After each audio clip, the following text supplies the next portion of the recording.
ইসলামী আইনজীবী পরিষদ কিন্তু 1999 সালে দেশের সকল বারগুলোতে এবং আইনজীবীরা যাতে ইসলামী আন্দোলনের দিকে উদ্বুদ্ধ হয় সেই বিষয়টা আইনজীবীদেরকে আমরা সচেতন করার জন্য সময়টা ফ্রি করে দিই। আর যদি সেটা না হয়, আপনি জানেন যে মামলা মোকদ্দমা আসলে অনেক সময় দেখা যায় ন্যায় বিচারটা নিশ্চিতভাবে অর্থনৈতিক একটা ভালো লেনদেনের একটা জায়গা কেন্দ্রের পক্ষ থেকে আমাদেরকে দেওয়া হয়, সেগুলো আমরা নৈতিক জায়গাটা আরও কনফার্ম হইলে আমরা হয়তো মানুষকে সেবাটা আরও সহজেই দিতে পারি। প্রিয় দর্শক, আমাদের সাথে উপস্থিত আছেন ইসলামী আন্দোলন বাংলাদেশের রংপুর বিভাগীয় সাংগঠনিক সম্পাদক অ্যাডভোকেট এম হাসিবুল ইসলাম। পাশাপাশি উনি ইসলামী আইনজীবী পরিষদের কেন্দ্রীয় দায়িত্বশীল। তার কাছে আমরা আজকে একটু জানতে চাবো যে আসলে ইসলামী আন্দোলন বাংলাদেশের যে সহযোগী আরও একটি সংগঠন ইসলামী আইনজীবী পরিষদ আছে, আসলে এটার কাজ কি, আইনজীবী পরিষদ সম্পর্কে আসলে সারা বাংলাদেশের মানুষ কতটুকু জানে, বা জেলায় জেলায় তাদের কার্যক্রমের কি অবস্থা, এবং আইনজীবী পরিষদ করার পরে সাধারণ মানুষের দুর্ভোগের কাছে থেকে আসলে কতটুকু সেবা ইসলামী আইনজীবী পরিষদ দিতে পেরেছে, ইসলামী আইনজীবী পরিষদের অবস্থান কি, এই নিয়ে আমরা আজকে একটু কথা বলবো কেন্দ্রীয় দায়িত্বশীলের সাথে। যে হাসিব ভাই, শুনছিলেন সারা বাংলাদেশে ইসলামী আইনজীবী পরিষদ বর্তমান একেবারে ছড়িয়ে ছিটিয়ে আছে, কিন্তু অন্য অন্য সংগঠনে বা সাধারণ মানুষের কাছে ওইভাবে আসলে জানাশোনা নেই যে ইসলামী আইনজীবী পরিষদও ইসলামী আন্দোলনের একটি সহযোগী সংগঠন। সাধারণ মানুষের কাছে গিয়ে বোঝানোর কোনো চেষ্টা করতেছেন কিনা, বা কোন লক্ষ্যে আসলে ইসলামী আইনজীবী পরিষদ কাজ করতেছে? আলহামদুলিল্লাহ, আল্লাহ পাকের কাছে শুকরিয়া যে আল্লাহ রাব্বুল আলামিন আইনজীবীদের যে বিষয়টা, আমরা ইসলামী আইনজীবী পরিষদ কিন্তু 1999 সনে প্রতিষ্ঠা হয়েছে। তো সেখান থেকে শুরু করে অদ্যাবধি পর্যন্ত আসলে বাস্তবতা হলো স্বৈরাচার হাসিনা সরকার বিগত 16টা বছর আমাদের আসলে এই পরিসরে কার্যক্রমটা খুব সফলভাবে চালাইতে পারি নাই। তবে এখন আমরা চেষ্টা করতেছি সারা বাংলাদেশের সকল বারগুলোতে এবং আইনজীবীরা যাতে ইসলামী আন্দোলনের দিকে উদ্বুদ্ধ হয় সেই বিষয়টা আইনজীবীদেরকে আমরা সচেতন করার জন্য চেষ্টা করছি। এবং আল্লাহর রহমতে এবছর আমরা যে নতুন উদ্যোগ নিয়েছি, আমরা বিভাগীয় পর্যায়ে আমরা আমাদের বিভাগীয় সাংগঠনিক সম্পাদক দিয়েছি এবং তাদের নেতৃত্বে বারগুলোতে নিয়মিত সফর করা হচ্ছে।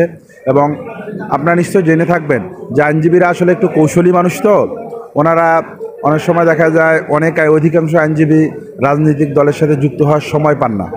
আবার যারা যুক্ত হন তারা প্রচলিত ধারা রাজনৈতিক দলগুলোর সাথে যুক্ত হয়ে তারা তাদের ওখানে প্রভাব প্রতিপত্তি সেখানে খাটানোর চেষ্টা করেন। ইসলামী আন্দোলন যদি একটা পর্যায়ে যায়, আমি তো আশা করছি যে আইনজীবীরা আমাদের দিকে ছুটে আসবে এবং সামনের নির্বাচনে যদি ইসলামী আন্দোলন বাংলাদেশ ভালো একটা ফলাফল করে, মানে ওনারা আসলে আইনজীবীরা একটু ফলাফল চায়, আইনজীবীরা একটু প্রভাব প্রতিপত্তি চায়, ক্ষমতার অংশীদারিত্ব চায়। এই বিষয়গুলো যদি আমরা করতে পারি তাহলে আশা করা যায় যে আইনজীবীরা আমাদের দিকে পজিটিভ আছে এবং তাদেরকে কনভার্ট করা আমাদের জন্য সহজ হবে।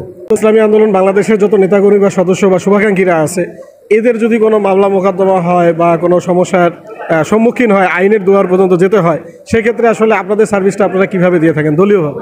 আচ্ছা, আমাদের দলীয়ভাবে যদি এটা মহাসচিব এবং কেন্দ্রীয় পর্যায়ে কেউ তাদের আইনি সহায়তা চায়, তাহলে ওই মহাসচিব হুজুরের পক্ষ থেকে বা কেন্দ্রীয় পর্যায় থেকে আমাদেরকে বললে আমরা অনেক সময় এটা ফ্রি করে দিই।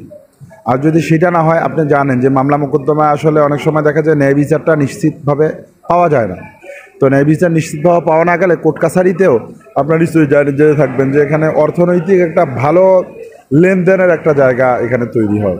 তো সেই জায়গা থেকে আমরা চেষ্টা করি যেটা দলীয়ভাবে কেন্দ্রের পক্ষ থেকে আমাদেরকে দেওয়া হয় সেগুলো আমরা ফ্রিতে করার চেষ্টা করি, বা খরচ নিয়ে আমরা সেই বিষয়গুলো করার চেষ্টা করি, সম্পন্ন করার চেষ্টা করি।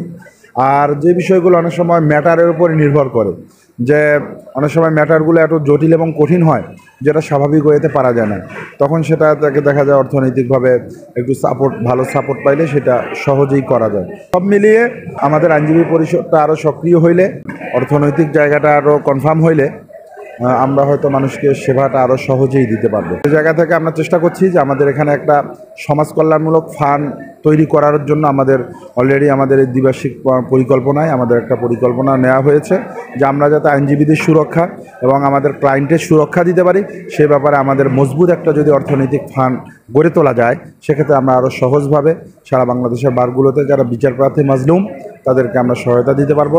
আইনজীবী পরিষদের পতাকা তলে যাতে আইনজীবীরা আসে সে ব্যাপারে দেশবাসী এবং আপনারা যারা আমাদের ইসলামী আন্দোলনের সাথে যুক্ত আছেন, আপনারাও আপনাদের কার্যক্রম পরিচালনা করবেন। আল্লাহ আমাদের সকলকে দিনের জন্য কবুল করেন।